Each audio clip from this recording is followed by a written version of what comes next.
All right. Hello, Algebra 1. Today you are going to be doing your math folder notes for Chapter 2 or our linear. And we're going to take this in the style of our 4 representations. So a line can be represented as a graph, an equation, a table, and a story problem. So we're going to start with our graph.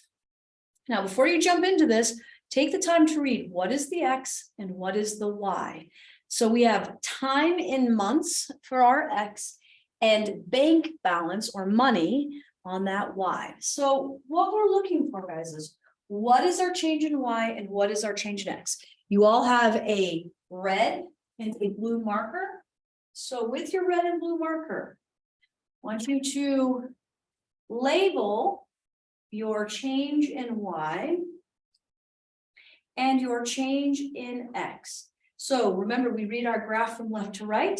I start with this farthest point to the left, and I'm asking, how do I get from that point to that point? Red represents our change in Y. And if I started at $150 and I go down to $130, think about how far down we went. Remember, blue represents our X, our time, change in time in this case. And if I started with 2 months and I went to 4 months, that's going to be 2 months. So if it helps you, absolutely label those pieces. So remember, with these style of notes, this is what you get to use on your next short cycle. This is what you get to use on the midterms. This is what you get to use on the final. So the more detail you put into this, the better off you are. So now, how do I take this information from the graph and put it into a table? Well, let's go down to our table here. We have a bunch of points in our table, but now we have to fill it in. Well, I was given the point to 150, so I'm going to put 150 there. And I was given 4 months, I have 130. Now, again, we are labeling this for the upcoming months. Where do you find the change in Y in your table? Well, it's right there. We already established that it's minus $20. Now, where is your blue in the table? Well, our blue in our table is right over here, and my change in X is a plus 2 months. All right, knowing this pattern, let's fill in the next piece. Well, if I subtract another $20, in 6 months, I'm down to 110. But I need to go backwards in this table. Okay, remember, I've also got to find my B here. And so if I go backwards in my table, then I know I've got to go backwards from negative 20. I'm going to have to add 20.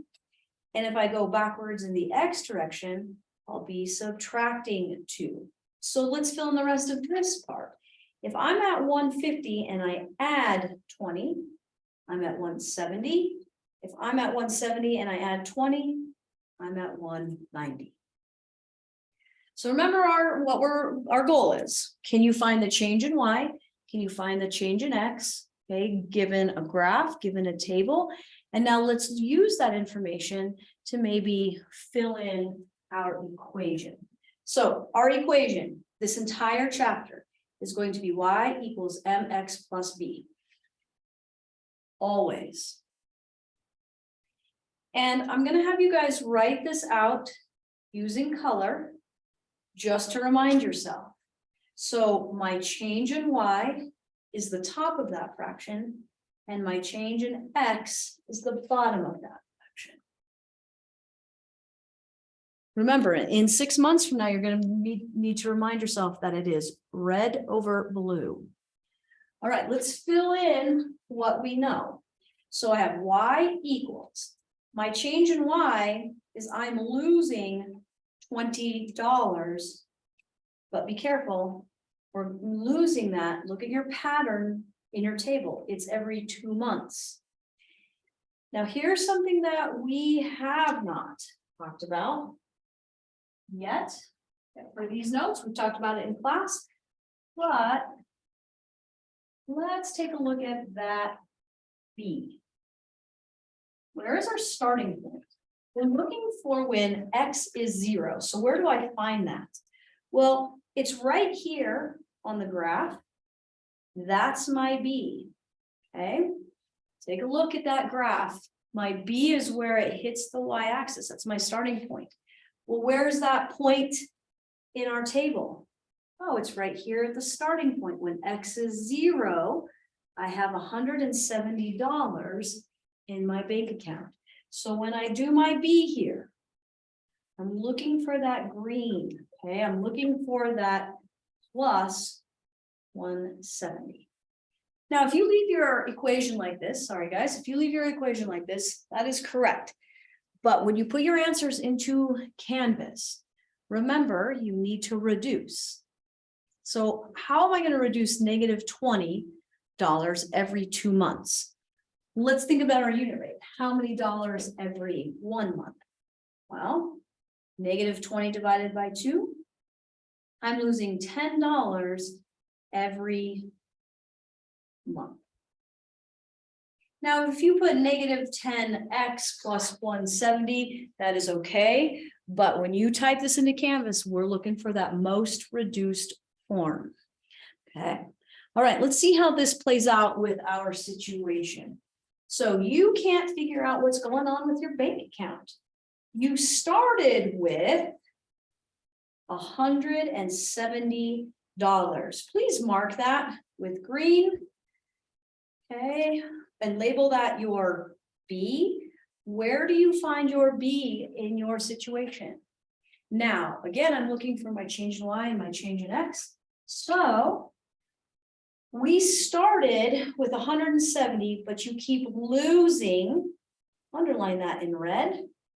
Mark that with your change in Y.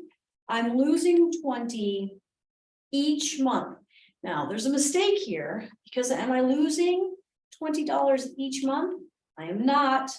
So cross out that each and write every 2 months. And then circle that in blue. That is your change in X. Be careful. You are losing $20 every 2 months. So take a look at your 4 representations. You should be able to see what is your change in Y, what is your change in X, and what is your starting point in each one of these representations. So we should see red, blue, and green in each one of these representations. So what you need to do right now is you need to pause this video and you need to turn it over on the other side and you need to try one of these on your own. Again, you need to show red, blue, and green for each one of these situations. Make sure you label it all. So go ahead and pause, try this on your own. When you finish, unpause the video and check your work.